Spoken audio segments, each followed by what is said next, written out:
Hello and welcome to the second half of this second look, this first take at the Spanish tragedy. We did a first look at this over a year ago, and now we're returning to it. We're returning to it a number of times in these second look sessions. This is just going to be a fast-paced read-through. We're going to keep things relatively normal, but some of us are playing around with costumes, effects and things as we go. But the aim is that next week we're going to start another run at this, tweaking the doubling and trying to turn this into something a bit more performy. It's not going to be a full-scale production, but we're gonna keep moving in that general direction. The idea is to get a sense of what performance decisions, what production decisions do we need to make about this play. As we continue to work through the text, just a reminder, this is a version of the Spanish tragedy. The earlier version, sans additions. Later on, the play gained some additional scenes. We are not doing those scenes. We are doing as a better way of putting it, the shorter version.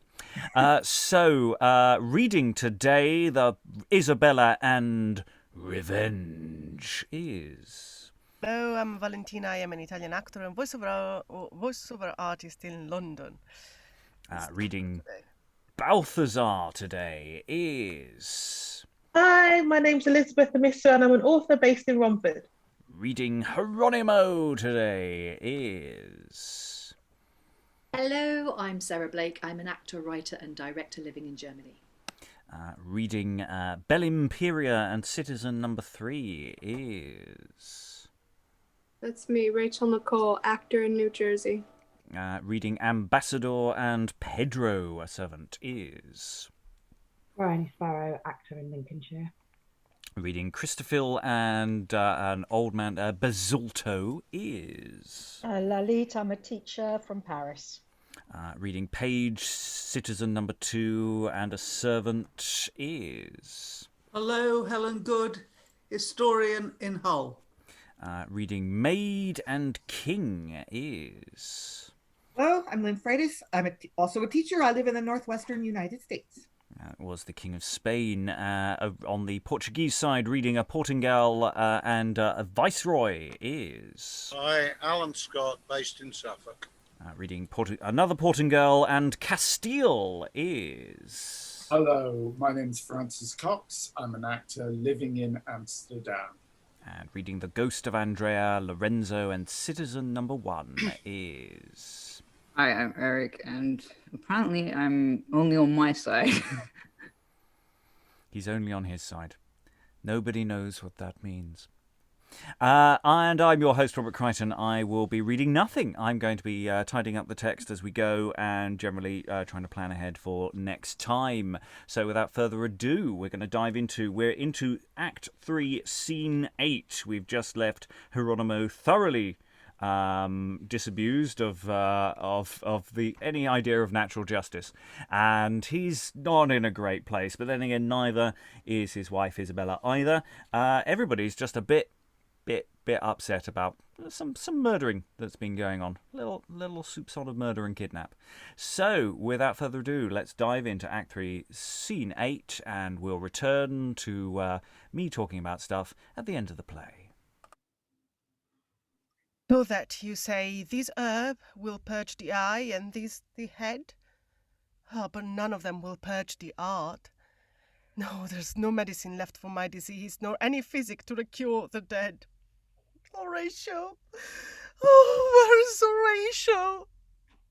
Good madam, affright not thus yourself with outrage for your son Horatio. He sleeps in quiet in the Elysian fields. Why? Did I not give you gowns and goodly things? Bought you a whistle and a whipstock too, to be revenged on their villainies? Madam, these humours do torment my soul. My soul, poor soul. Thou talkest of things thou knowest not what. My soul hath silver wings, that mounts me up unto the highest heaven. Aye, there sits my Horatio, backed with a troop of fiery cherubins, dancing about his newly heated wounds, singing sweet hymns and chanting heavenly notes, rare harmony to greet his innocence that died, a mirror in our days. But say, where shall I find the men, the murderers that slew Horatio? Whither shall I run to find them out that murdered my son?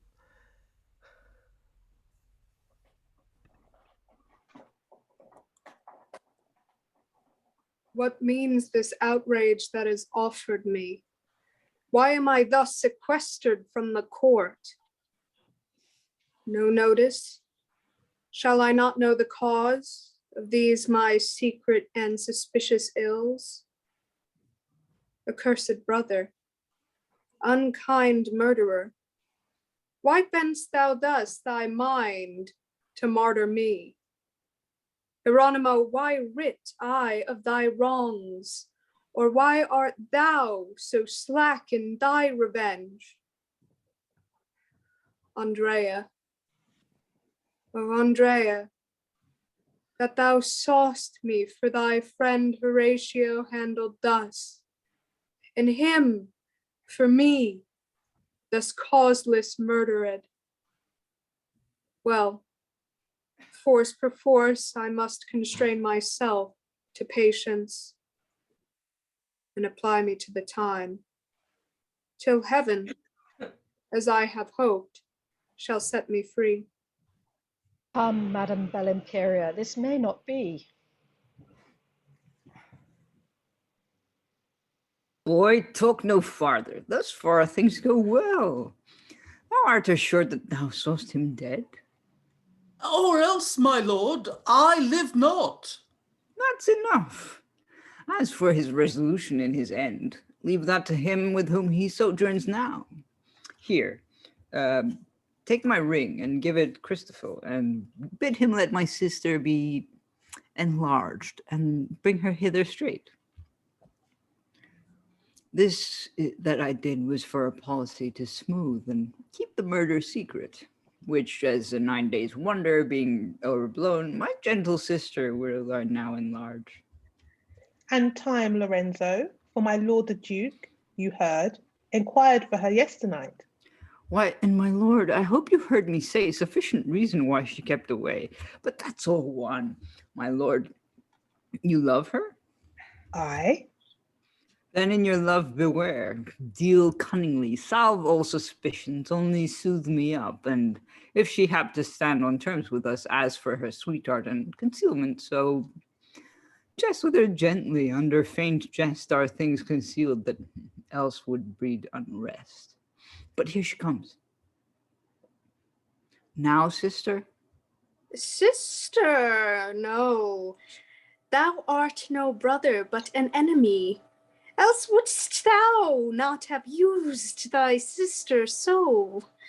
First to affright me with thy weapons drawn, and with extremes abuse my company, and then to harry me, like whirlwind's rage, amidst a crew of thy confederates, and clap me up where none might come at me, nor I at any to reveal my wrongs.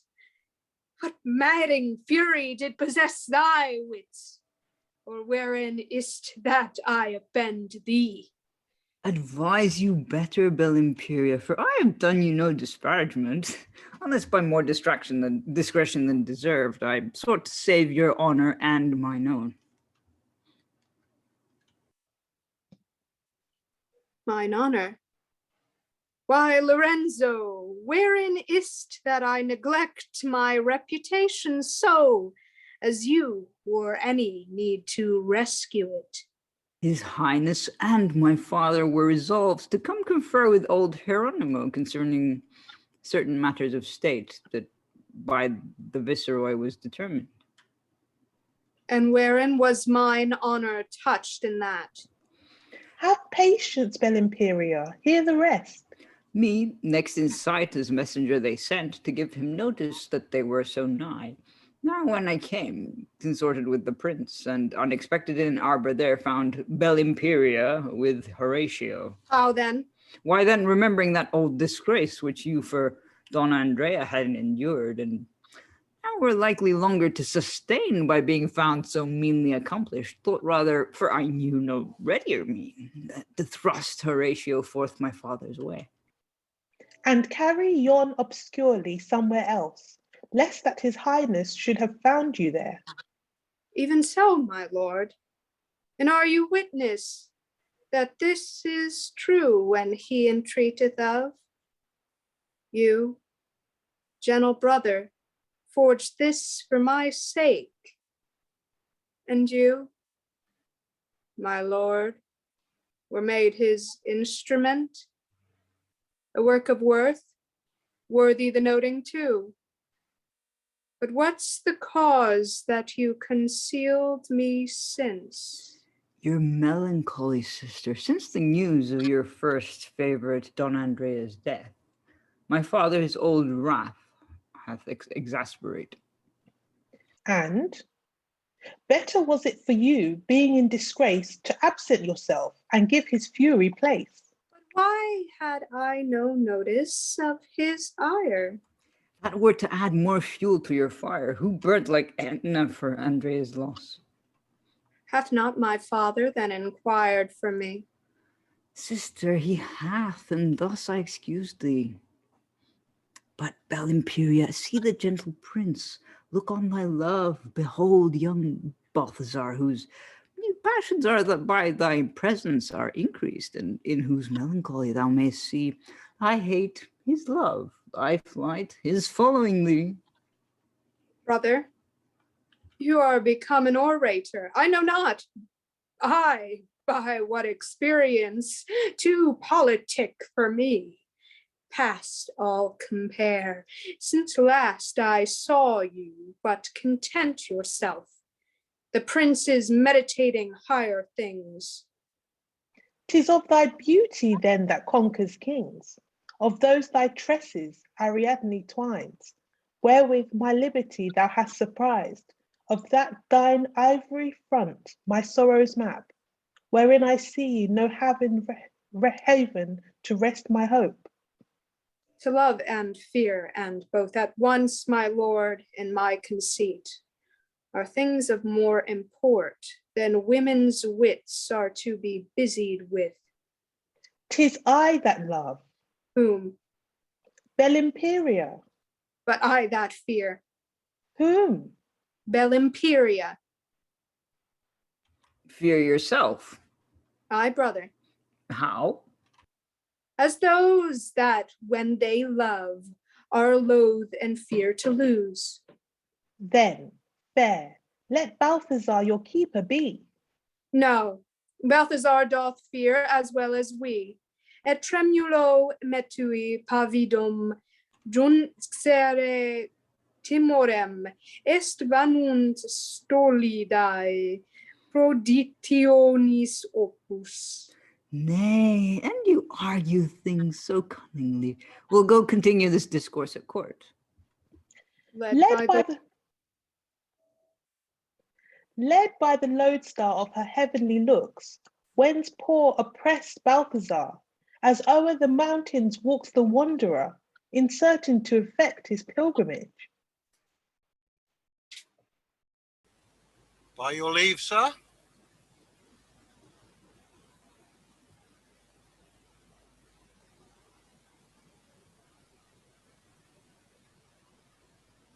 Good. Leave, have you? Nay, I pray you go. For I'll leave you if you can leave me so. Pray you, which is the next way to my lord the Duke's? The next way from me. To his house, we mean. Oh, well, hard by. 'Tis yon house that you see. You could not tell us if his son were there. Who? My Lord Lorenzo. Aye, sir. Oh, forbear! For other talk for us far fitter were. But if you be importunate to know the way to him and where to find him out, then list to me, and I'll resolve your doubt. There is a path upon your left-hand side that leadeth from a guilty conscience unto a forest of distrust and fear. A darksome place and dangerous to pass.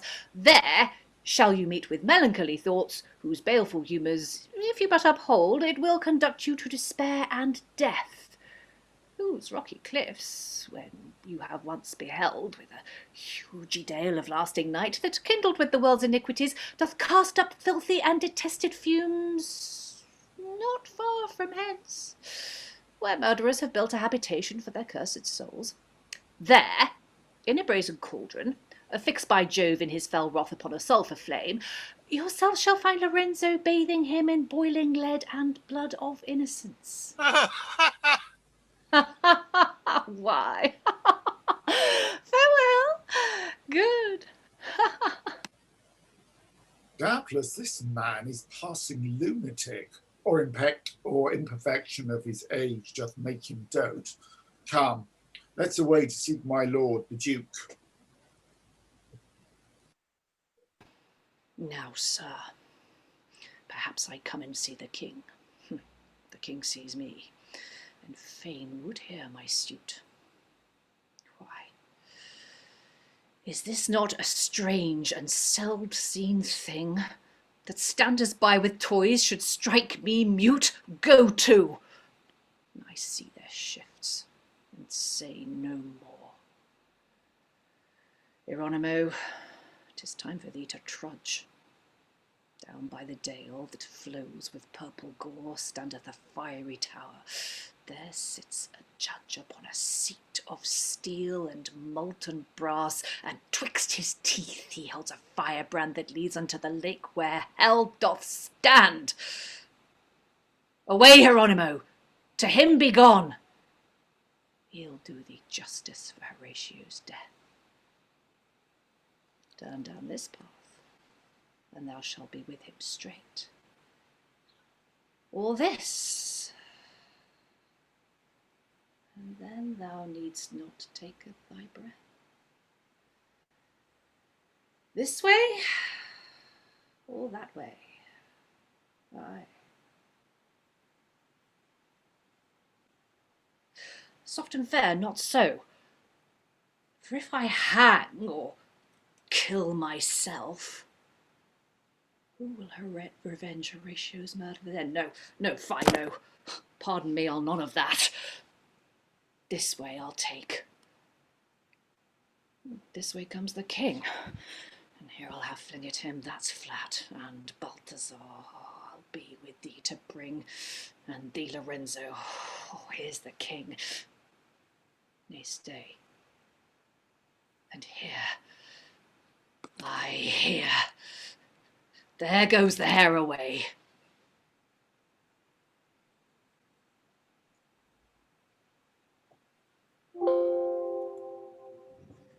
Now, show, Ambassador, what our Viceroy saith. Hath he received the articles we sent? Justice! Oh! Justice to Hieronimo! Back, seest thou not the king is busy? Oh, is he so? Who is he that interrupts our business? Not I. Hieronimo, beware. Go by, go by. Renowned king, he hath received and read thy kingly proffers, and thy promised league, and, as a man extremely overjoyed to hear his son is so princely entertained, whose death he had so solemnly bewailed, this for thy further satisfaction and kingly love he kindly lets thee know, first for the marriage of his princely son with Bellimperia, thy beloved niece, the news are more delightful to his soul than myrrh or incense to the offended heaven. In person, therefore, will he come himself to see the marriage rites solemnized, and in the presence of the court of Spain, to knit a sure inextricable band of kingly love and everlasting league betwixt the crowns of Spain and Portingale. There will he give his crown to Balthazar, and make a queen of Bellimperia. Brother, how like you this our Viceroy's love? No doubt, my lord, it is an argument of honourable care to keep his friend, and wondrous zeal to Balthazar his son. Nor am I least indebted to his grace that bends his liking to my daughter thus. Now, last, dread lord, here hath his highness sent, although he send not that his son return, his ransom due to Don Horatio. Horatio? Who calls Horatio? And well remembered, thank his majesty. Here, see it given to Horatio. Justice! Oh, justice! Justice, gentle king! Who is that? Hieronimo? Justice! Oh, justice, my lord! My son! My son, whom naught can ransom nor redeem. Hieronimo, you are not well advised. Away, Lorenzo! Hinder me no more! For thou hast made me bankrupt of my bliss. Give me my son! You shall not ransom him! Away! I'll rip the bowels of earth and ferry over to the Elysian plains and bring my son to show his deadly wounds. Stand about from me! I'll make a pickaxe of my poniard. And here surrender up my marshalship, for I'll go marshal up the fiends in hell to be avenged on you all for this. What means this outrage? Will none of you restrain his fury? Oh, nay, soft and fair, you shall not need to strive. For needs must he go that the devils drive. What accident hath happed Hieronimo? I have not seen him to demean him so. My gracious lord, he is with extreme pride conceived of young Horatio his son, and covetous of having to himself the ransom of the young Prince Balthazar, distracted in a manner lunatic. Believe me, nephew, we are sorry for it. This is the love that fathers bear their sons. But, gentle brother, so give him this gold. Give to him this gold, the prince's ransom. Let him have his due. For what he hath, Horatio shall not want. Haply Hieronimo hath need thereof. But if he be thus helplessly distracted, 'tis requisite his office be resigned and given to one of more discretion. We shall increase his melancholy, so 'tis best that we see further in it first. Then, when ourself will hold exempt the place, and brother, now bring in the ambassador, that he may be a witness to the match twixt Balthazar and Bellimperia, that we may prefix a certain time wherein the marriage shall be solemnized, that we may have thy lord the Viceroy here. Therein your highness highly shall content his majesty that longs to hear from hence. On then, and hear you, Lord Ambassador.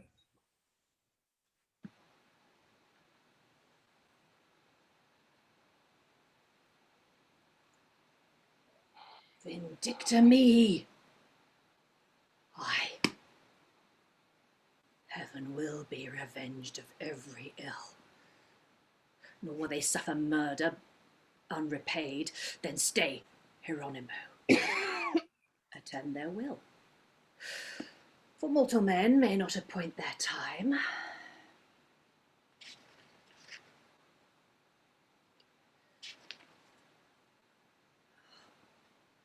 Per scella semper tutum est sceleribus ita. Strike, and strike home where wrong is offered thee, for evil unto ill's conductors be, and death's the worst of resolution. For he that thinks with patience to contend to quiet life, his life shall easily end.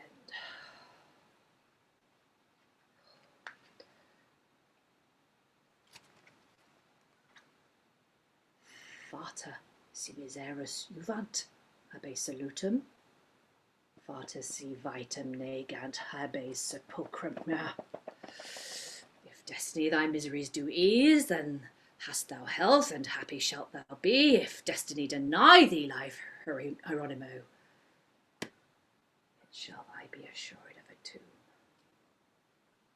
If neither, yet let this thy comfort be.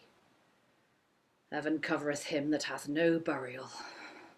And to conclude, I will revenge his death, but how?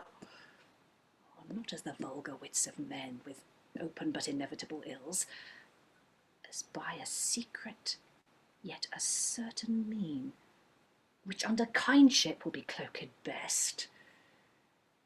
Wise men will take their opportunity closely and safely, fitting things to time. But in extremes advantage hath no time, and therefore all times fit not for revenge. Thus therefore will I rest me in unrest, dissembling quiet in unquietness, not seeming that I know their villainies, that my simplicity may make them think that ignorantly I will let all slip for ignorance. I wot, and well they know, remedium malorum innis est. What avails it me to menace them who, as wintry storm upon a plain, will bear me down with their nobility?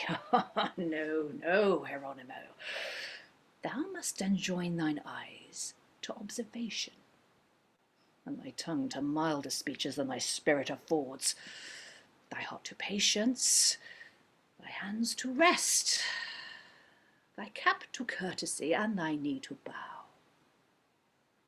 till to revenge thou know when, where, and how. Why, yeah! No, How now? No. What noise? What coil is that you keep? Here are a sort of poor petitioners that are importunate, and it should please you, sir, that you should plead their cases to the king. That I should please their several actions? Oh, why? Let them enter. Let me see them.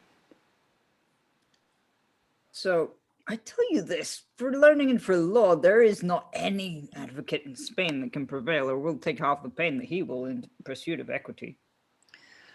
Come near, you men that thus importune me. Now must I bear a face of gravity, for thus I use before my marshalship to plead in causes as corregidor. Come, sirs, what's the matter? Sir, an action. Of battery? Mine of debt. No, give place. No, sir, mine is an action of the case. Mine an ejection firme by Elise. Content you, sirs. Are you determined that I should plead your several actions? Aye, sir, and here's my declaration. And here's my band. And here's my lute.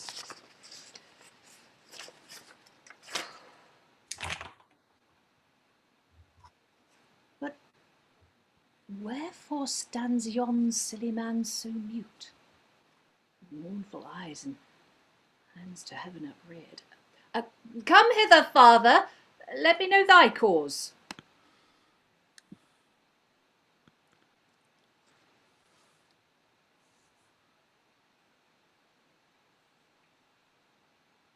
O worthy sir, my cause, but slightly known, may move the hearts of warlike myrmidons, and melt the Corsic rocks with ruthful tears. Say, father, tell me what's thy suit. No, sir, could my woes give way unto my most distressful words, that should I not in paper, as you see, with ink bewray what blood began in me. What's here?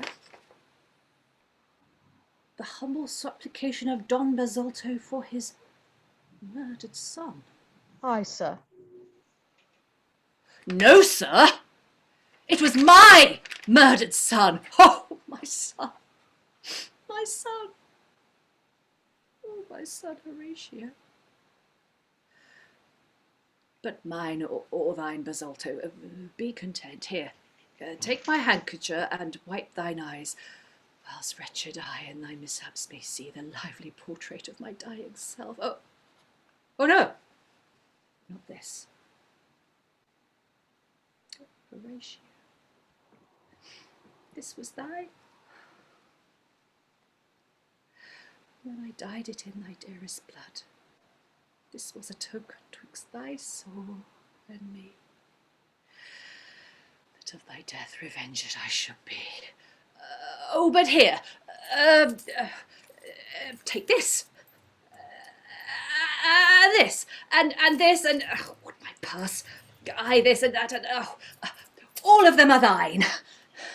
For all as one are are our extremities.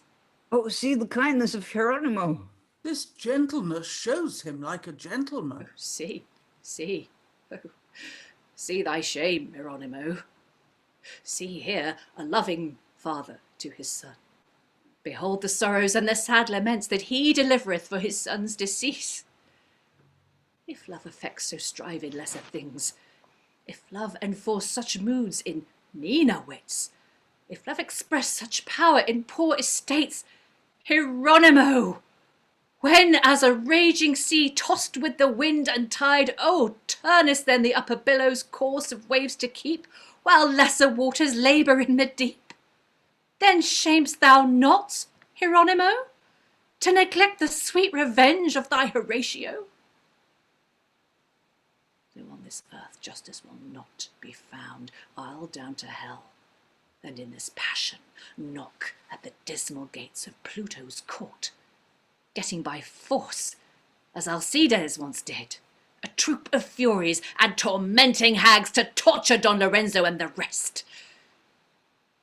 Yet lest the triple-headed porter should deny my passage to the slimy strand, the Thracian poet thou shalt counterfeit. Come on, old father, be my Orpheus.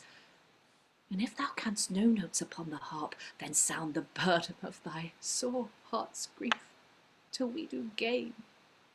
The Proserpine may grant revenge on them that murdered my son.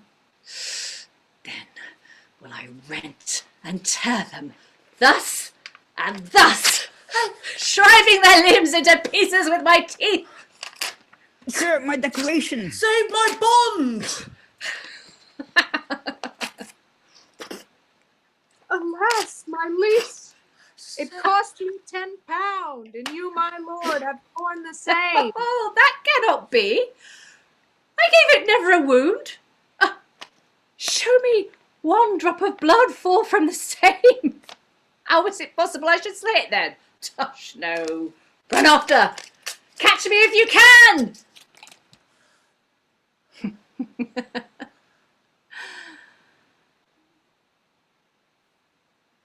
And art thou come, Horatio, from the depth to ask for justice in this upper earth? To tell thy father thou art unrevenged? To wring more tears from Isabella's eyes, whose lights are dimmed with overlong laments? Go back, my son. Complain to Aeacus, for here's no justice. Gentle boy, be gone, for justice is exited from the earth. Hieronimo will bear thee company. Thy mother cries on righteous Rhadamanth for just revenge against the murderers. Alas, my lord, whence springs this troubled speech? Shh! But let me look on my Horatio. Sweet boy, how art thou changed in death's black shade? Had Proserpine no pity on thy youth? Suffered thy fair crimson-coloured spring with withered winter to be blasted thus? Horatio, thou art older than thy father. Oh, ruthless fate, that favour thus transforms. Ah, my good lord, I am not your young son. Not my son. Thou then a fury art, sent from the empty kingdom of Black Night to summon me to make appearance before grim Minos and just Rhadamanth, to plague Hieronimo that is remiss and seeks not vengeance for Horatio's death. I am a grieved man, and not a ghost, that came for justice for my murdered son. Aye. Now I know thee. Now thy name's thy son. Thou art the lively image of my grief. Within thy face, my sorrows I may see. Thy eyes are gummed up with tears, thy cheeks are wan. Thy forehead troubled, and thy muttering lips murmur sad words, abruptly broken off. By force of windy sighs thy spirit breathes, and all this sorrow riseth over thy son. And self-same sorrow feel I for my son. Come in, old man. Then shalt to Isabel, lean on my arm. I thee, thou me shalt stay. And thou and I and she will sing a song, 3 parts in one, but all of discords framed. Oh, talk not of courts, but let us now be gone. For with a court Horatio was slain.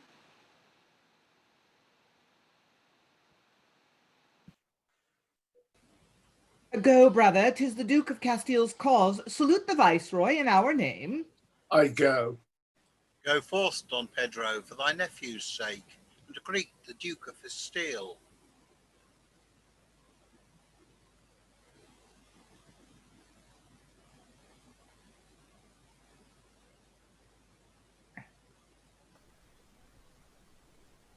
It shall be so. And now to meet these Portuguese, for as we now are, so sometimes were these, king and commanders of the Western Indies. Welcome, brave Viceroy, to the court of Spain, and welcome all his honorable train. 'Tis not unknown to us for why you come, or have so kingly crossed the seas. Sufficeth it, in this we note the troth and more than common love you lend to us. So it is that mine honorable niece, for it beseems us now that it be known, already is betrothed to Balthazar, and by appointment and our condescent tomorrow are they to be married. To this intent we entertain thyself, thy followers, their pleasure, and our peace. Speak, men of Portingale, shall it be so? If I say so, if not, say flatly no. Renowned king, I come not, as thou think'st, with doubtful followers, unresolved men, but such as have upon thine articles confirmed thy motion and contented me. No, sovereign, I come to solemnize the marriage of thy beloved niece, fair Bellimperia, with my Balthazar. With thee, my son, who sith I live to see, here, take my crown, I give it her and thee, and let me live a solitary life, in ceaseless prayers, to see how strangely heaven hath thee preserved. See, brother, see how nature strives in him. Come, worthy Viceroy, and accompany thy friend with thine extremities. A place more private fits this princely mood. Or here, where your highness thinks it good. Nay, stay, Lorenzo. Let me talk with you. Seest thou this entertainment of these kings? I do, my lord, and joy to see the same. And knowest thou why this meeting is? For her, my lord, whom Balthazar doth love, and to confirm their promised marriage. She is thy sister? Ooh, Bellimperia, aye, my gracious lord, and this is the day that I have longed so happily to see. Thou wouldst be loath that any fault of thine should intercept her in her happiness. Heavens will not let Lorenzo err so much. Why then, Lorenzo, listen to my words. It is suspected, and reported too, that thou, Lorenzo, wrongest Hieronimo, and in his suits towards his majesty, still keepst him back, and seeks to cross his suit. That I, my lord. I tell thee, son, myself have heard it said, when, to my sorrow, I have been ashamed to answer for thee, though thou art my son, Lorenzo. Thou art my son. Lorenzo, knowest thou not the common love and kindness that Hieronimo hath won by his deserts within the court of Spain? Or seest thou not the king my brother's care in his behalf, and to procure his health? Lorenzo, shouldst thou thwart his passions, and he exclaim against thee to the king, What honour were it in this assembly, or what scandal were it among the kings to hear Hieronimo exclaim on thee? Tell me, and look, thou tell me truly too, whence grows the ground of this report in court? My lord, it lies not in Lorenzo's power to stop the vulgar liberal of their tongues. A small advantage makes a water breach, and no man lives that long contenteth all. Myself have seen thee busy to keep back him and his supplications from the king. Yourself, my lord, hath seen his passions that ill beseemed the presence of a king, and for I pitied him in his distress, I held him thence with kind and courteous words, as free from malice to Hieronimo as to my soul, my lord. Hieronimo, my son, mistakes thee then. My gracious father, believe me, so he doth. But what's a silly man distract in mind to think upon the murder of his son? Alas, how easy it is for him to err. But for his dissatisfaction in the world, 'twere good, my lord, that Hieronimo and I were reconciled, if he misconstrue me. Lorenzo, thou hast said, it shall be so. Go, one of you, and call Hieronimo. Come, Bellimperia, Balthazar's content, my sorrow's ease and sovereign of my bliss, sith heaven hath ordained thee to be mine.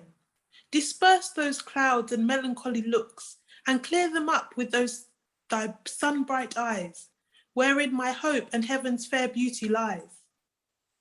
My looks, my lord, are fitting for my love, which, new begun, can show no brighter yet. New kindled flames should burn as morning sun. But not too fast, lest heat and all be done. I see my lord, my father. Truce, my love, I'll go salute him. Welcome, Balthazar. Welcome, brave prince, the pledge of Castile's peace. And welcome, Bellimperia. How now, girl? What comest thou sadly to salute us thus? Content thyself, for I am satisfied. It is not now as when Andrea lived. We have forgotten and forgiven that, and thou art graced with a happier love. But Balthazar, here comes Hieronimo. I'll have a word with him. And where's the Duke? Yonder. Oh, even so. What a new device have they devised in trow. Pocas palabras, mild as the lamb. His I will be revenged? No, I am not the man. Welcome, Hieronimo. Welcome, Hieronimo. Welcome, Hieronimo. My lords, I thank you for Horatio. Hieronimo, the reason that I sent to speak with you is this. What? So short? Then I'll be gone. I thank you for it. Nay, stay, Hieronimo. Go call him, son. Hieronimo, my father craves a word with you. With me, sir? Oh, why, my lord, I thought you had done. No, would he had. Hieronimo, I hear you find yourself aggrieved at my son, because you have not access unto the king, and say it is he that intercepts your suits. Why, is this not a miserable thing, my lord? Hieronimo, I hope you have no cause, and would be loath of one of your deserts, should once have reason to suspect my son, considering how I think of you myself. Your son Lorenzo? Oh, my noble lord, the hope of Spain? Mine honourable friend? Oh, grant me the combat of them, if they dare. I'll meet him face to face to tell me so. These be the scandalous reports of such as love not me, and hate my lord too much. Should I suspect Lorenzo would prevent or cross my suit that loved my son so well? My lord, I am ashamed it should be said. Hieronimo, I never gave you cause. My good lord, I know you did not. There then pause, and for the satisfaction of the world, Hieronimo, frequent my homely house, the Duke of Castile, Cyprian's ancient seat, and when thou wilt, use me, my son, and it. But here, before Prince Balthazar and me, embrace each other, and be perfect friends. I marry my lord, and shall. Friends, quoth he. See, I'll be friends with you all, especially with you, my lovely lord. For divers causes it is fit for us that we be friends. Oh, the world's suspicious, and men may think what we imagine not. Why, this is friendly done, Hieronimo. And that, I hope, old grudges are forgot. What else? It were a shame it should not be so. Come on, Hieronimo, at my request. Let us entreat your company today. Your lordship's to command. Pah! Keep your way. Chi mi fa più carezze che non suole tradito mia, o tradi mi vuole.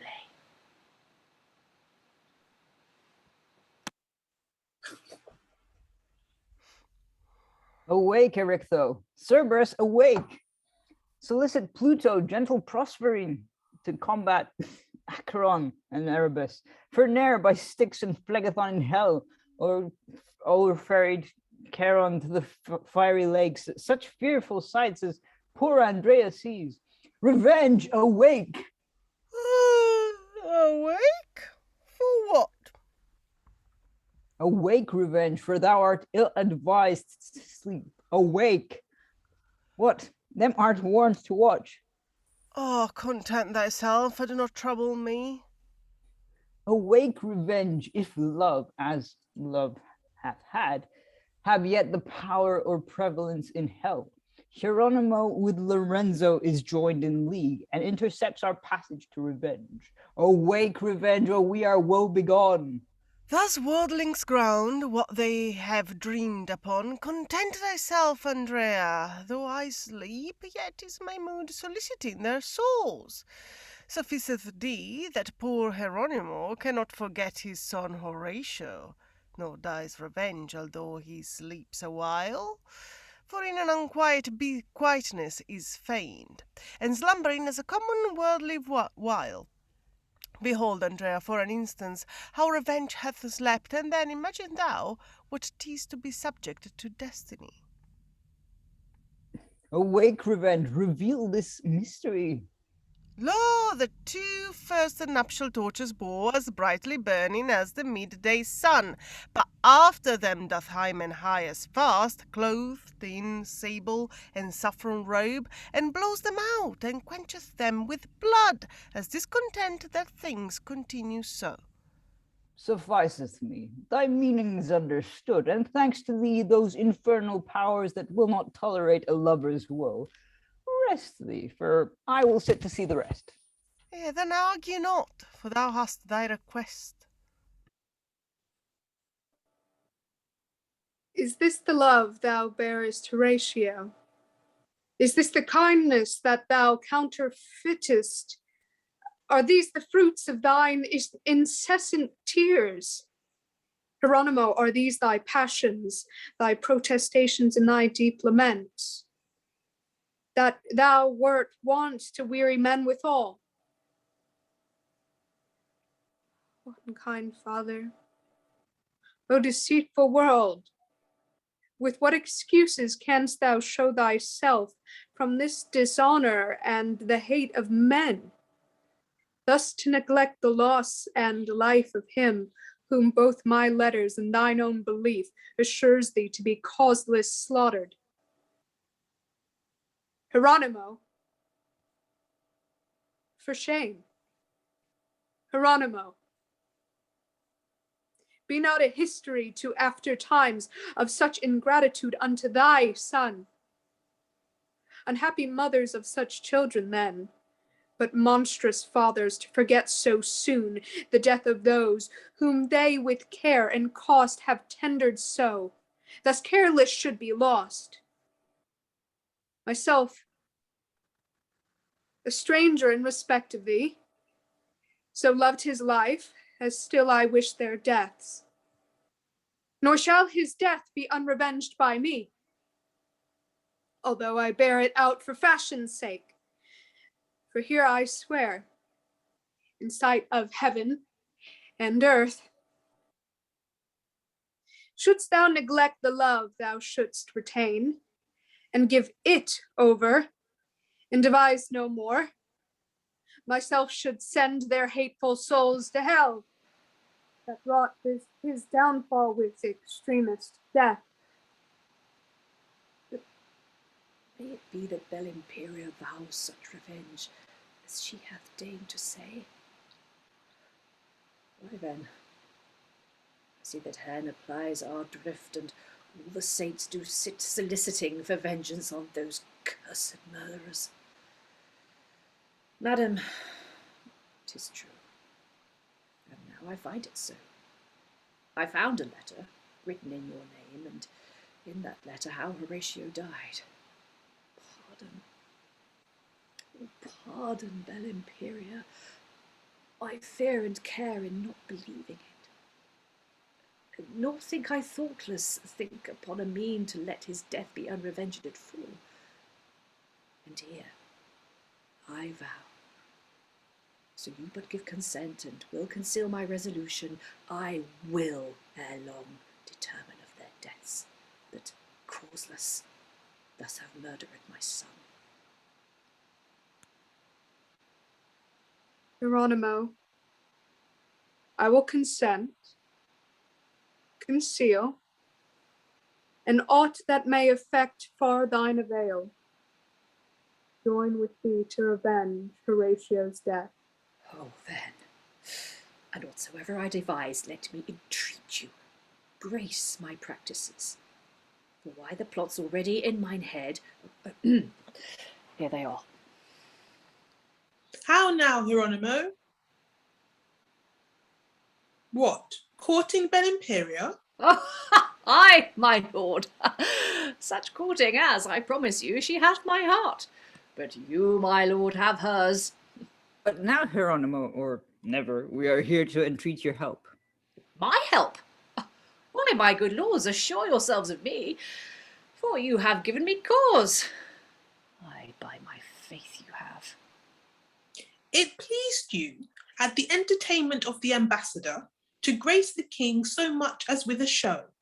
Now, were your studies so well furnished, as for the passing of the first night's sport, to entertain my father with the like, or any such like pleasing motion, assure yourself it would content them well. Is this all? Aye, this is all. Why then, I'll fit you. Say no more.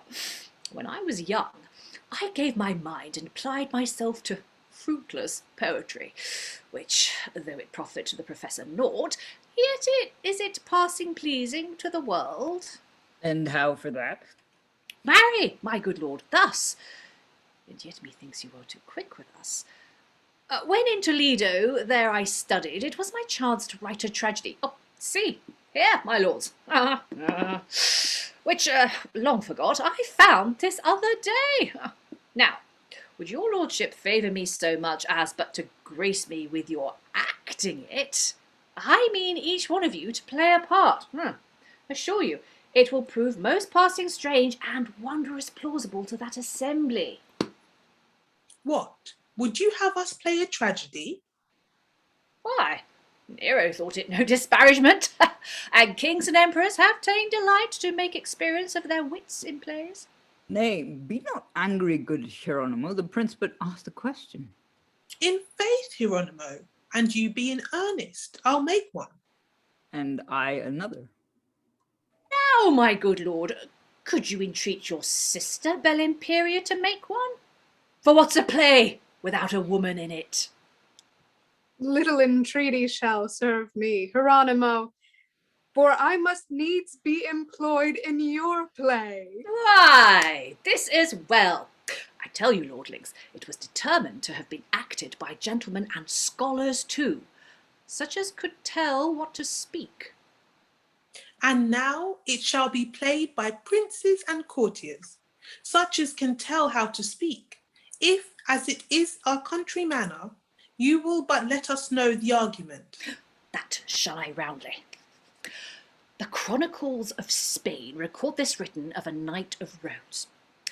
He was betrothed and wedded at the length to one Persida, an Italian dame, whose beauty ravished all that her beheld, especially the soul of Solomon, who at the marriage was chiefest guest. By sundry means sought Solomon to win Persida's love, and could not gain the same. Then gan he break his passions to a friend, one of his bashaws, who he held full dear. Had this bashaw long solicited, and saw she was not otherwise to be won but by her husband's death. This knight of Rhodes, who presently by treachery he slew, she, stirred with an exceeding hate therefore, as cause of this, slew Soliman, and, to escape the bashaw's tyranny, did stab herself. And this is the tragedy. Oh, excellent. But say, Hieronimo, what then became of him that was the bashaw? Marry thus, moved with remorse of his misdeeds, ran to a mountain top and hung himself. But which of us is to perform that part? Oh, that will I, my lords, make no doubt of it. I'll play the murderer, I warrant you, for I already have conceded that. And what shall I? Oh, great Solomon, the Turkish emperor. And I. Erastus, the Knight of Rhodes. And I. Placida, chaste and resolute. And here, my lords, are several abstracts drawn for each of you to note your parts and act it as occasions offered you. You must provide a Turkish cap, a black mustachio, and a falchion. You with a cross, like a Knight of Rhodes. And, madam, you must attire yourself like Phoebe, Flora, or the huntress, which to your discretion shall seem best. And as for me, my lords, I'll look to one, and with the ransom that the Viceroy sent, so furnish and perform this tragedy, as all the world shall say, Hieronimo was liberal in gracing of it so. Hieronimo, methinks a comedy were better. A comedy? Fie! Comedies are fit for common wits, but to present a kingly troupe withal, give me a stately written tragedy.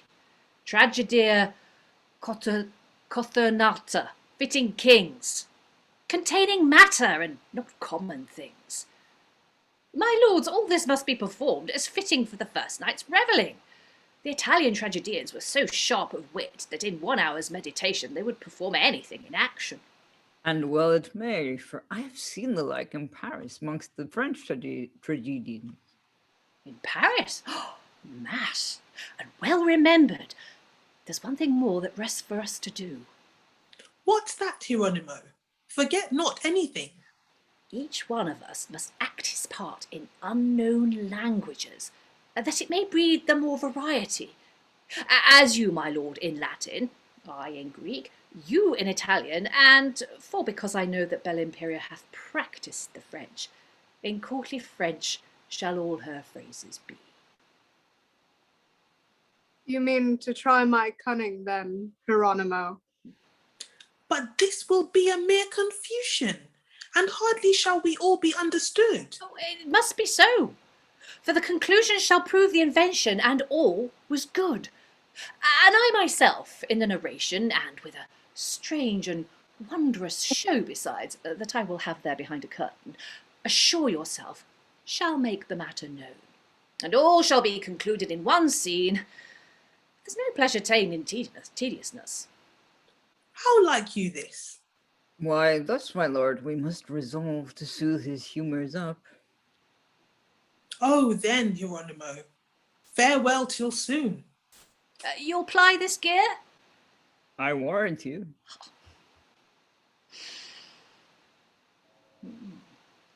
Why so? Now shall I see the fall of Babylon, wrought by the heavens in this confusion, and if the world like not this tragedy, hard as the hap of old Hieronimo. Tell me no more. Oh, monstrous homicide! Since neither piety nor pity moves the king to justice or compassion, I will revenge myself upon this place, where thus they murdered my beloved son, Down with these branches and these loathsome boughs of this unfortunate and fatal pine! Down with them! Isabella, rend them up and burn the roots whence the rest is sprung. I will not leave a root, a stalk, a tree, a bough, a branch, a blossom, nor a leaf. No, not an herb within this garden plot, a cursed complot of my misery. Fruitless forever may this garden be, barren the earth, and blissless whosoever imagines not to keep it unmanured. An eastern wind, commixed with noisome air, shall blast the plants and the young saplings. The earth with serpents shall be pestered, and passengers, for fear to be infected, shall stand aloof, and looking at it tell, there, murdered, died the son of Isabel. Ah, here he died, and here I him embrace. See, where his ghost solicits, with his wounds, revenge on her that should revenge his death. Hieronimo, make haste to see thy son, for sorrow and despair hath cited me to hear Horatio plead with Rosamond. Make haste, Hieronimo, to hold excuse thy negligence in pursuit of their deaths, whose hateful wrath bereaved him of his breath. Oh, nay, thou dost delay their deaths. Forgive us the murderers of thy noble son, and none but I bestir me to no end. And as I curse this tree from further fruit, so shall I my womb be cursed for his sake. And with this weapon will I wound the breast, the hapless breast that gave Horatio suck. How now, Hieronimo? Where's your fellows, that you take all this pain? Oh, sir! Oh, it is for the author's credit to look that all things may go well. But could my lord, let me entreat your grace to give the king the copy of the play. This is the argument of what we will show. Yeah. I will, Hieronimo. One thing more, my good lord. What's that? Let me entreat your grace that when the train are passed into the gallery, you would vouchsafe to throw me down the key. I will, Hieronimo. What, are you ready, Balthazar? Bring a chair and a cushion for the king. Well done, Balthazar. Hang up the title, Our Scene is Rhodes. What? Is your beard on? Half on, the other is in my hand. Dispatch, for shame! Are you so long? Bethink thyself, Hieronimo. Recall thy wits. Recount thy former wrongs. Thou hast received by murder of thy son, and lastly, not least, how Isabel, once his mother and thy dearest wife, all woe begone for him, hath slain herself. Behoves it thee then, Hieronimo, to be revenged? The plot is laid of dire revenge. On, then, Hieronimo, pursue revenge. For nothing wants but acting of revenge.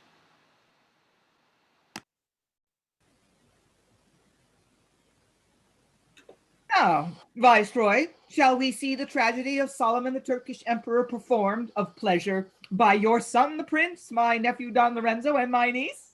Who? Bellimperia? Aye, and Hieronimo, our marshal, at whose request they deign to do it themselves. These be our pastimes in the court of Spain. Here, brother, you shall be the bookkeeper. This is the argument of the show. Gentlemen, this play of Hieronimo in sundry languages was thought to be good to be set down in English, more largely for the easier understanding to the public reader. Bashaw, that Rhodes is ours. Yield heavens the honour, and holy Mahomet, our sacred prophet, and be thou graced with every excellence that Soliman can give, or thou desire. But thy desert in conquering Rhodes is less than in reserving this fair Christian Posada, blissful lamp of excellence, whose eyes compel, like powerful adamant, the warlike heart of Solomon to wait. See, Viceroy, that is Balthazar, your son, that represents the Emperor Solomon. How well he acts his amorous passion. Aye, Bellimperia has taught him that. That's because his mind runs all on Bellimperia. Whatever joy earth yields, betide your majesty. Earth yields no joy without Poseida's love. Then let Persida on your grace attend. She shall not wait on me, but I on her. Drawn by the influence of her lights, I yield. But let my friend, the Rhodian knight, come forth. Erasto, dearer than my life to me, that he may see Poseida, my beloved. Here comes Lorenzo. Look upon the plot and tell me, brother, what part plays he? Ah, my Erasto. Welcome to Poseida. Thrice happy is Erasto that thou livest. Rhodes' loss is nothing to Erasto's joy. Sith his Presida lives, his life survives. Ah, Bashor, here is love between Erasto and fair Poseida, sovereign of my soul. Remove Erasto, mighty Solomon, and then Persida will be quickly won. Erasto is my friend, and while he lives, Poseida never will remove her love. Let not Erasto live to grieve great Solomon. Dear is Erasto in our princely eye. But if ye be your rival, let him die. Why, let him die? So love commandeth me, yet grieve I that Erasto should die. Erasto, Solomon saluteth thee, and lets thee wit by me his highness will, which is, thou should be thus employed. Ay, me, Erasto. See, Solomon Erasto slain. Yet liveth Solomon to comfort thee. Fair queen of beauty, let not favour die, but with a gracious eye behold his grief, that with Poseida's beauty is increased, if by Poseida his grief be not released. Tyrant, desist soliciting vain suits. Relentless are mine ears to thy laments, as thy butcher is pitiless and base, which seized on my Erasto, harmless knight. Yet by thy power thou thinkest to command, and to thy power Poseida doth obey. But were she able, thus she would revenge thy treacheries on thee, ignoble prince.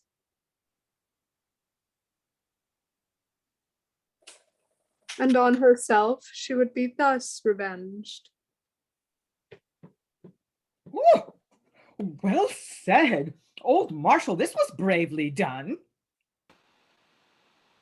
Bellimperia plays Persida well. Were this in earnest, Bellimperia, you would be better to my son than so. But now, what follows for Hieronimo? Marry! This follows for Hieronimo. Here break we off our sundry languages, and thus conclude I in our vulgar tongue. Haply, you think, but bootless are your thoughts, that this is fabulously counterfeit, and that we do as all tragedians do, to die today for fashioning our scenes the death of Ajax or some Roman peer, and in a minute starting up again, revive to please tomorrow's audience. No, princes. No, I am Hieronimo, the hopeless father of a hapless son, whose tongue is tuned to tell his latest tale, not to excuse gross errors in the play. Ah, I see you, looks, urge, instance of these words. Behold, the reason urging me to this. See, hear my show. Look on this spectacle. Here lay my hope, and here my hope hath end.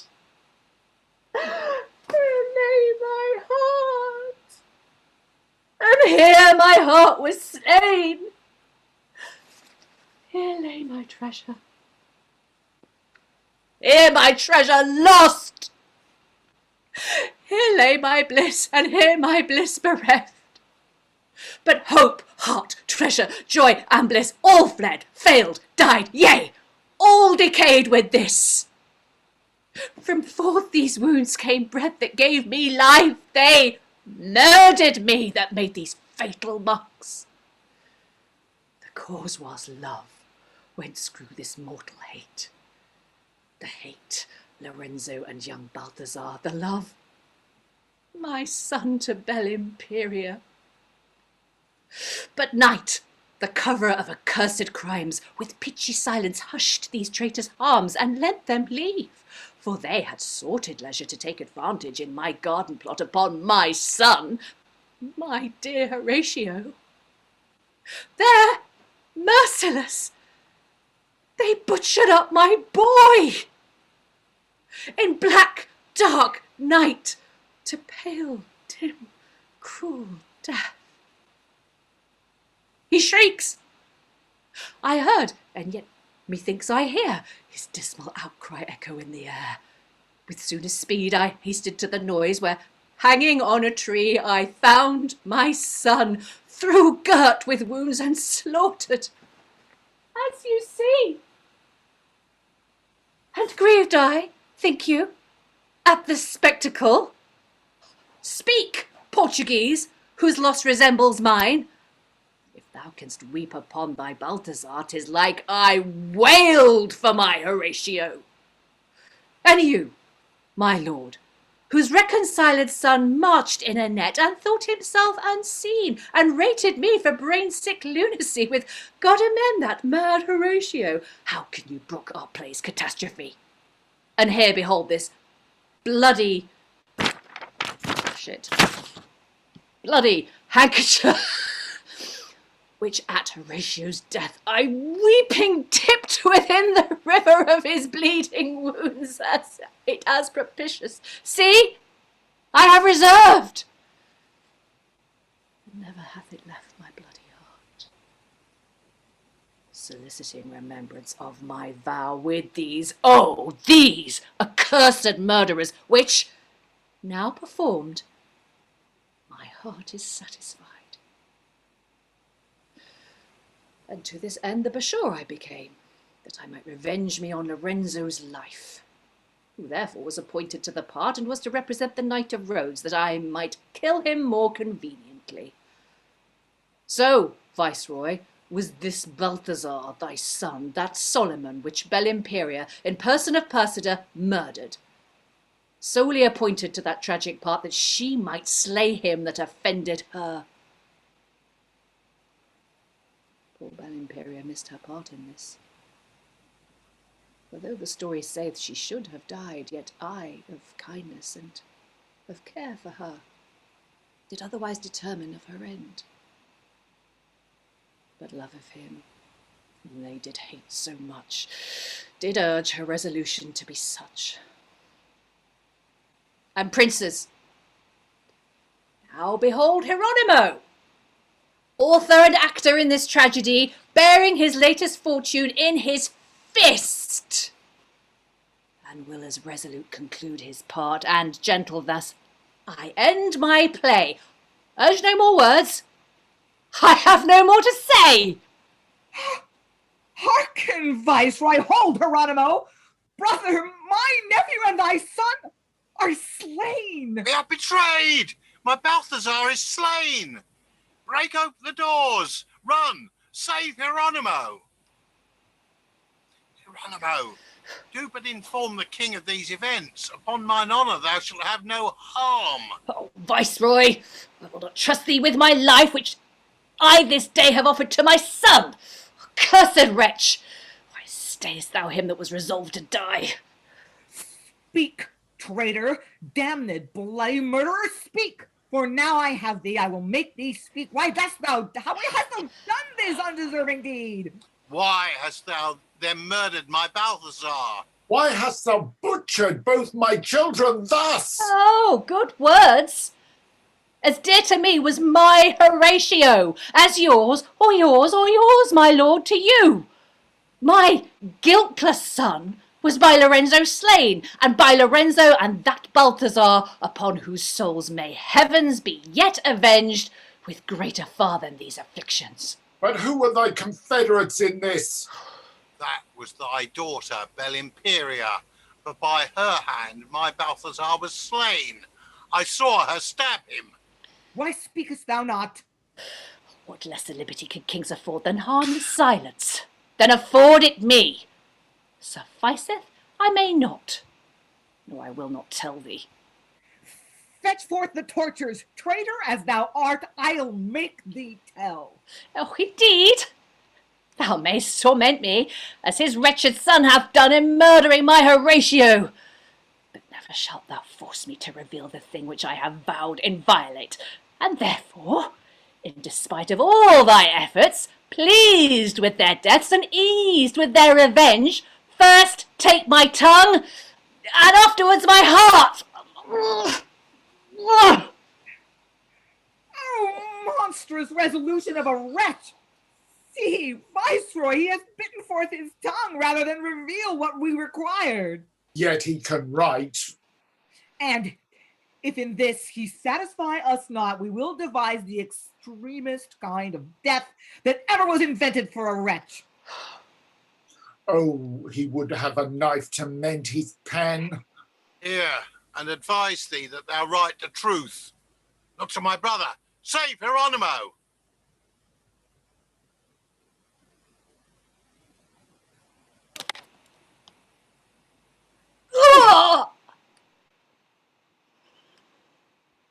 What age has ever heard such monstrous deeds? My brother, and the whole succeeding hope that Spain expected after my decease. Go, bear his body hence, that we may mourn the loss of our beloved brother's death, that he may be entombed, whate'er befall. I am the next, the nearest, last of all. And thou, Don Pedro, do the like for us. Take up our hapless son, untimely slain. Set me with him, and he with woeful me, upon the mainmast of a ship unmanned, and let the wind and tide haul me along to Scylla's barking and untamed gulf, or to the loathsome pool of Acheron, to weep my want for my sweet Balthazar. Spain hath no refuge for Portingale. I now my hopes have end in their effects, when blood and sorrow finish my desires.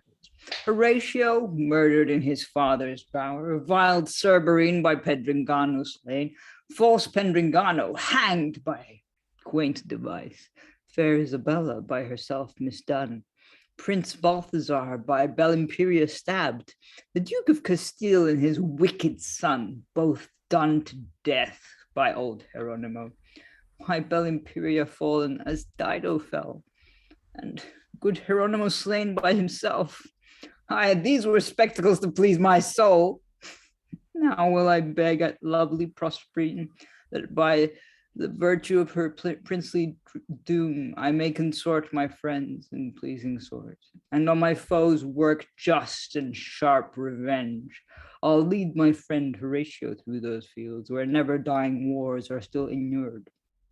I'll lead fair Isabella to that train where pity weeps but never feeleth pain. I'll lead my Bellimperia to those joys that vestal virgins and fair queens possess. I'll lead Hieronimo where Orpheus plays, adding sweet pleasure to eternal days. But say, revenge, for thou must help or none against the rest. How shall my hate be shown? This hand shall hale them down to deepest hell, where none but furies, bugs, and tortures dwell. Then, sweet revenge, do this at my request. Let me be judge, and doom them to unrest. Let loose poor Titius from the vulture's gripe, and let Don Cyprian supply his room. Place Don Lorenzo on Ixion's wheel, and let the lover's endless pain surcease. Juno forgets old wrath and grants him ease. Hang Balthazar about Chimera's neck, and let him there bewail his bloody repining at our joys that are above. Let Cerberus go roll the fatal stone, and take from Sisyphus his endless moan. False Pedrigano for his treachery, let him be dragged through boiling Acheron, and there live, dying still in endless flames, blaspheming gods and all their holy names. Then haste we down to meet thy friends and foes, to place thy friends in ease, the rest in woes. For here, though death hath end their misery, I'll there begin their endless tragedy. And they all lived happily ever after. Right, yes, we've come to the end. Lots of interesting party quirks coming out. Lots of interesting things to do with pacing and tone and the shifts in pacing. We were discussing before we actually went on, Sarah brought up this whole business of when you're exiting and entering with papers and stuff, and this sort of what should really actually be quite Benny Hill, it needs to be, because what follows that after is this really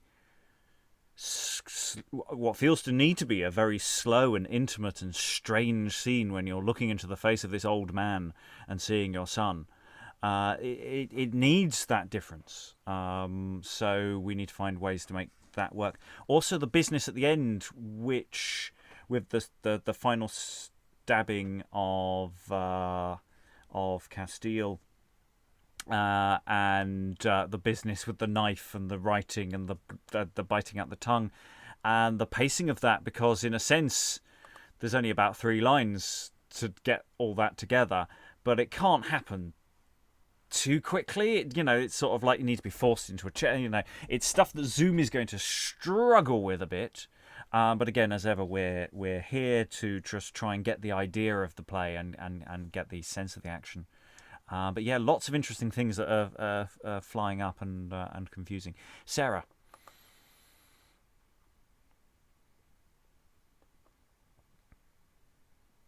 With that bit that you were just mentioning about the pen and the knife, I think how I had it in my head is that because it's so short, after the king says that ever was invented for a wretch, I was going to kind of I'm not going to write, and then I kind of take the pen reluctantly, and then do a bit of miming, I need it, So actually, to put in quite a because although there's no pause in the lines, to put in actually quite a big bit of non-verbal action there, where it's he doesn't want to take the pen, and then he kind of is forced to take the pen, or he plays that he's being forced to take the pen, and then he's mimes that he needs the knife, and then we get Castile's line, and then maybe in between Castile's line and Viceroy's line, I can do a mime of pretending to mend the pen, and then all of a sudden stab him. I don't know. I feel there's an awful lot of non-verbal action going on between those lines that we could maybe find a way to work out, so that it does kind of work on Zoom, even if it's not going to be as big as it would be on a stage. But I feel we can find a way to do it if we just kind of leave the pauses for the non-verbal stuff to happen. Yeah, and it's also, we've also got the Viceroy had a line that should have been the King's transposed there, so there will be an update on the script. So the line "Look to my brother, save Hieronimo" is the King's line, because it's the King's brother, and stuff. So, and it's also making it clear for the performers, it's Castile who's getting stabbed at that point. And also that's the point for making it clear in the script that we know when Balthazar gets stabbed, and during the play, who is getting stabbed by whom. So Bellimperia stabs Balthazar, then herself. You stab Lorenzo, and of course those actors playing Lorenzo and Balthazar need to know they're dying at that point.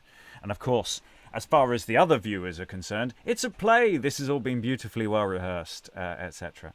And of course, in the original text, before the printer got at it, the play within a play is all in different languages. So there's an interesting question whether between now and 2 weeks' time we do. But basically, as far as the king is concerned, it's everyone's sort of going around going ooh, and there's something really absurdist about this whole scene that's going on here. And unfortunately, the king read a stage direction there because of an error in my script. But I apologise for that, Alan. Yeah, just a quick question on that little bit we've just been looking at. Are you saying that the Viceroy says, hear and advise that thou write the truth, at which point, presumably, the Viceroy is handing over a knife? Yes, hands over a knife, and then Hieronimo uses that to stab Castile. Right, but then the following line, look to my brother, you're saying is king. And that is Fine. a reaction to the stabbing. And that's yeah, absolutely yes, and that will be in the updated text. That makes sense. Yeah. So that's an additional SD to go in the working script. No, it just needs to be moved. It just needs. Yeah, no, they're handing over the knife. Yeah. So yeah, we've got lots of things where actors to make notes of where they want to put things in.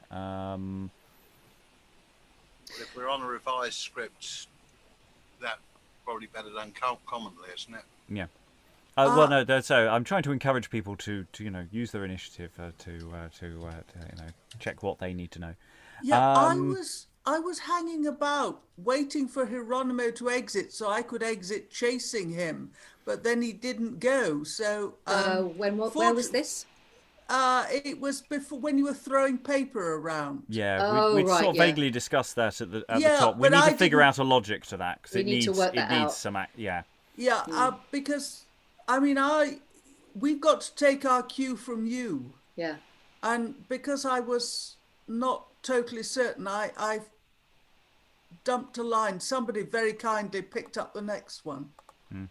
So basically, when I threw the paper in the air. But actually, that didn't read as well on Zoom as I thought it would do. I kind of threw all the bits of paper in the air, which was kind of your cue to exit. But it didn't really read on Zoom the way I hoped it would. I kind of hoped all the bits of paper would but it just all kind of went a bit blurry and it was over too soon. So we'll have to find an alternative way of doing that. Yeah, but I mean, if you go, I'll follow. I think we're going to need a tech rehearsal. I am certainly going to need a tech rehearsal for some of these bits, like before we do this again. The second look. The advantage is, when you look at the time where we are now, we've got half an hour in lieu,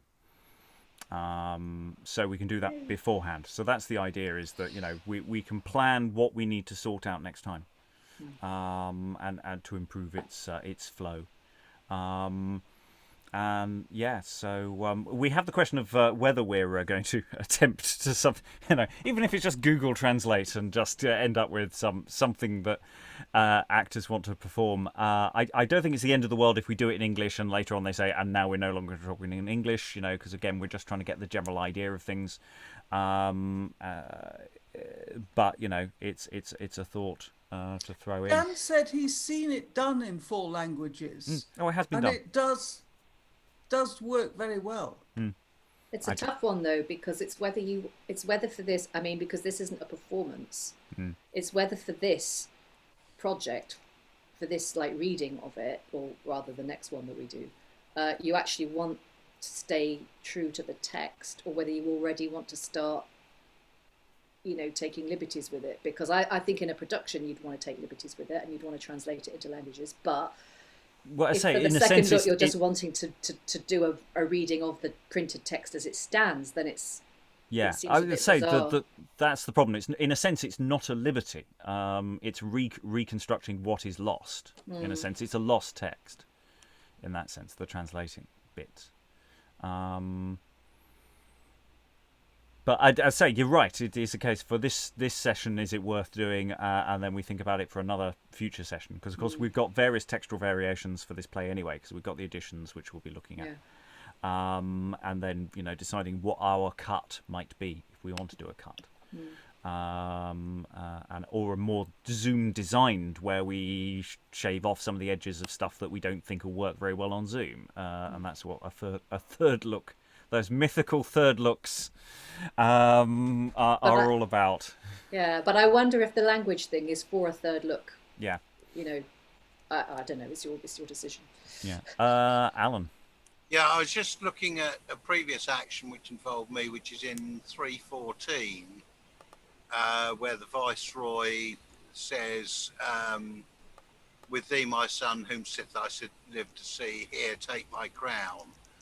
Made sense to me that he hands the crown over to Balthazar at that point. Therefore, it makes sense for Balthazar to have a prop ready. I don't think it has to be literal, because it's a proposal. I don't think it's a thing that instantly happens there.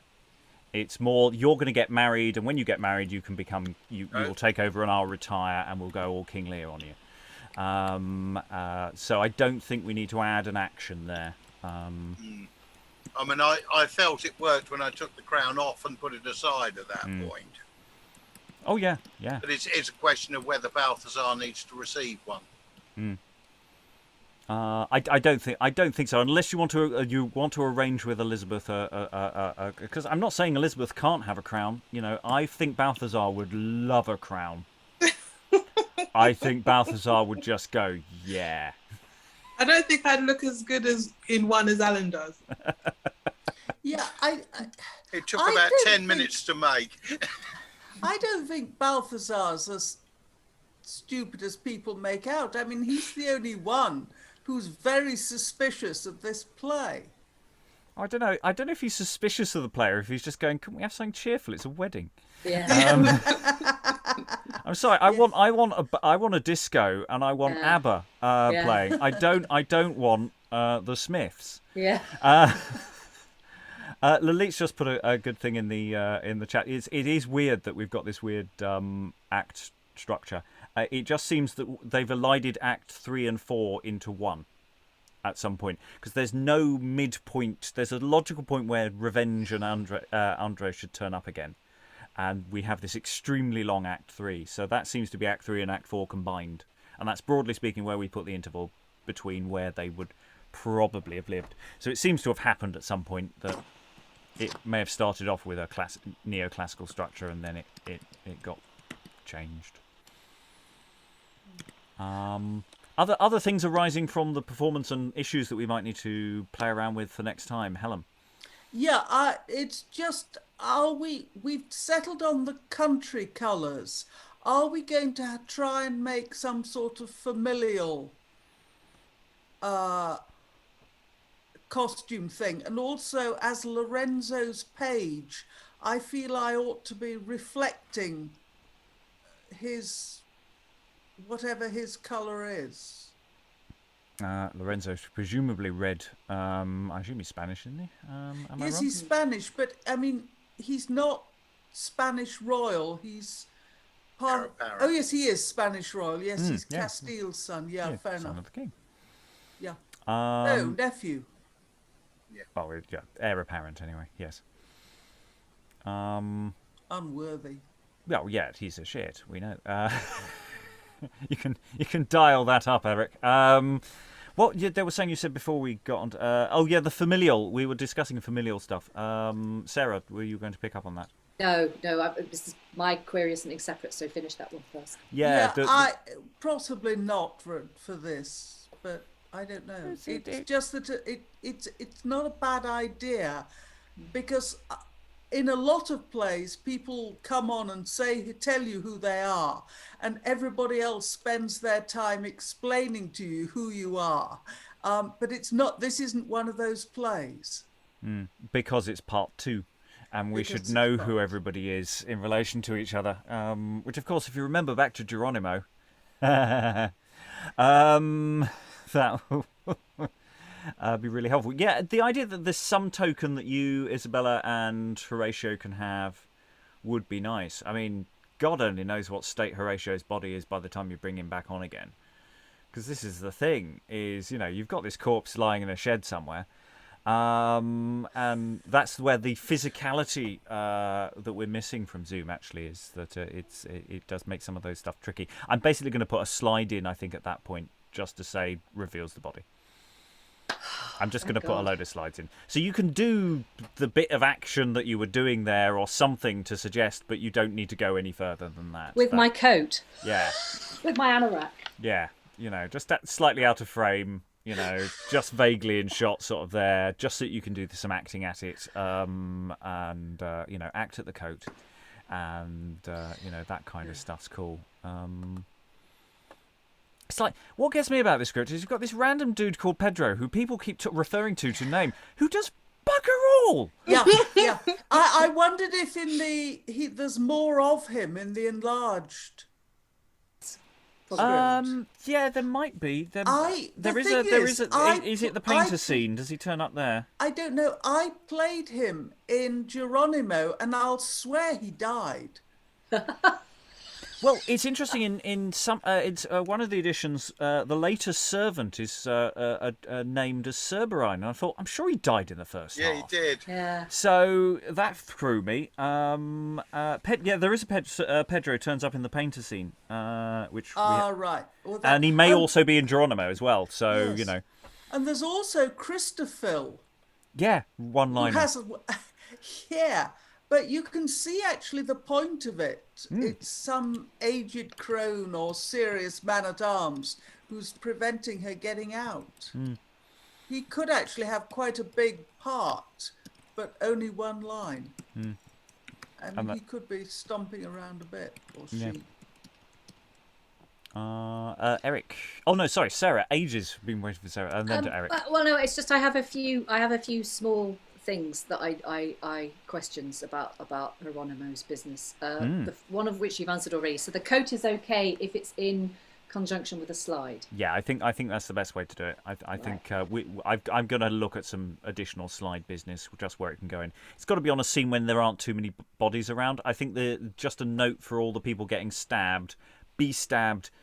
I'm tempted to leave you there because it sort of wants to be semi-comic, but I think actually once you've been stabbed, you can drop your video and disappear. But do a lovely death, because it's the thing of you're in theory pretending to die because you've rehearsed being stabbed, but then you should realise you've actually been stabbed, and you don't get any line out. So you can make a meal of your deaths. Do not be afraid of making a meal of your deaths because they are both comic and not comic at the same time, and there's something really quite fun about that. Sorry, Sarah, continue. No, that's okay. That was a brilliant note. So then, yes. So my second one is, this is a tiny thing. There's a bit in, oh my God, which scene are we in? Act 3, scene 15. The illusory 15. The illusory 15. I don't know why it was called 15. It's not a 15. There is a 15. It's the one afterward. But the old 15, yes. The old 15. Or is it the new? Oh, I don't know. It's the one before 16. Yes. Anyway. Which no longer exists. Hieronimo, it's basically when Hieronimo's playing nice with everybody, and but Castile has a line where he says, "Embrace each other and be perfect friends." Do you want Elizabeth and I to do the whole lean in and embrace there, or should we just not bother? Should we just nod our heads and smile? What would you prefer? If we can rehearse and make that good, I would like a hug. I think that would be cool. I think we should make a meal of that. Right. And you can maybe do some kissing, mwah, yeah. mwah, mwah, and stuff, and really, really go for it. And Balthazar is just going, what the. Everyone's just going, what the hell is happening? Okay, cool. We can do that.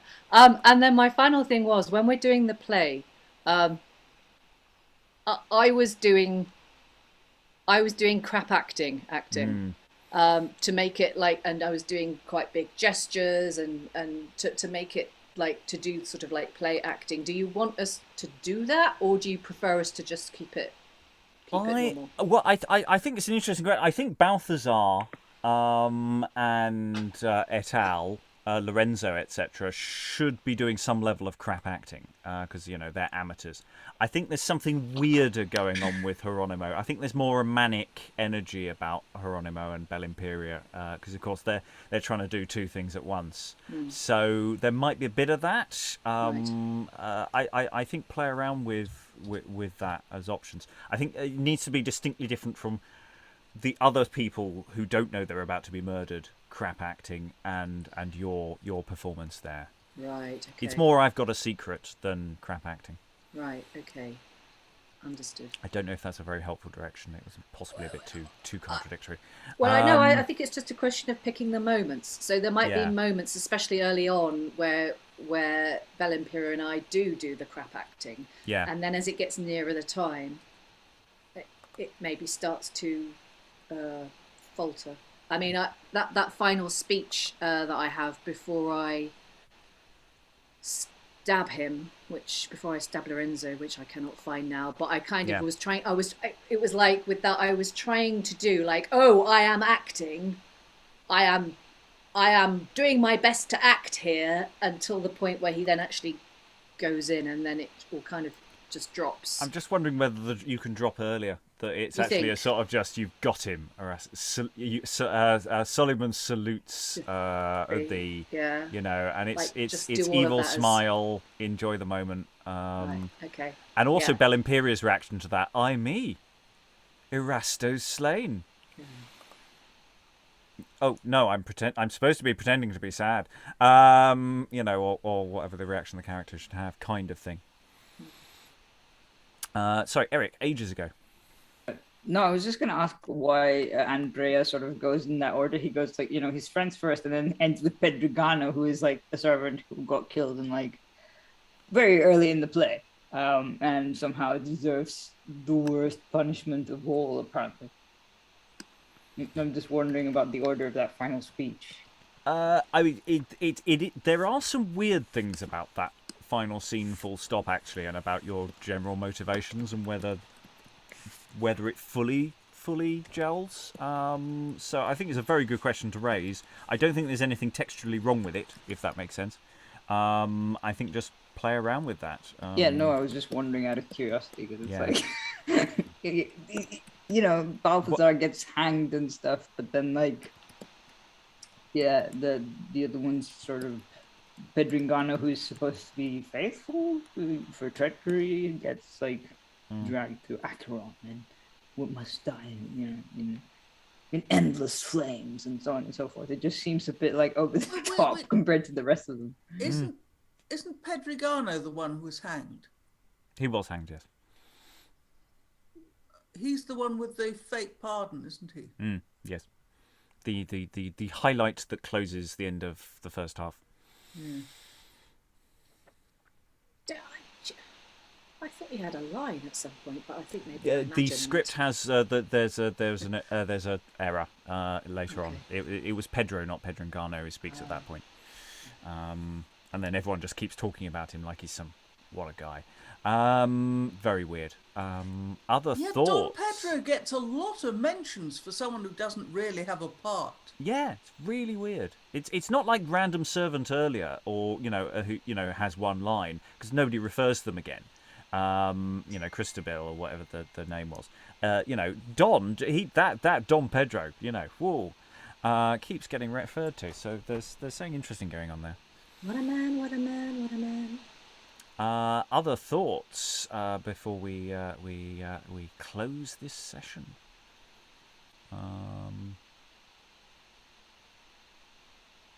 Anything we want to flag up for the world in terms of our slow staggering to a better version of the Spanish tragedy?